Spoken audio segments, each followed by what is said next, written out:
જય શ્રી કૃષ્ણ ભાઈ. જય શ્રી કૃષ્ણ. તમે અત્યારે આપણી દુકાન ઉપર એટમ પાવર લેવા માટે આવ્યા છો, બરાબર? તો આ એટમ પાવર વિશે તમારો અભિપ્રાય અમને જણાવો. અભિપ્રાય અમે 3 વર્ષથી વાપરી છે, એમાં સારો વિકાસ ને વૃદ્ધિને થાય છે જીરાને. હા, અમે 3 વર્ષથી લઈ જઈએ છીએ એક બરાબર. તમે 3 વર્ષથી એટમ પાવરનો વપરાશ સતત કરતા આવો છો, બરાબર. અને આ તમને આની જે ક્વોલિટી ને જે રિઝલ્ટ છે એ કેવું તમને? બહુ સારું મળ્યું,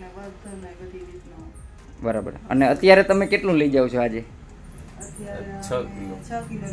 3.5 કિલોની 2 બહેણી અત્યારે લઈ જાઓ છો. અને તમારું ગામ કયું? નંદાણા. બરાબર છે. ખૂબ ખૂબ ધન્યવાદ. તમે નંદાણાથી ખરેખર અહીંયા આવી અને એટમ પાવર એનો સમય આવે ત્યારે તમે લઈ જાઓ છો, એ માટે તમારો ખૂબ ખૂબ આભાર. Thank you.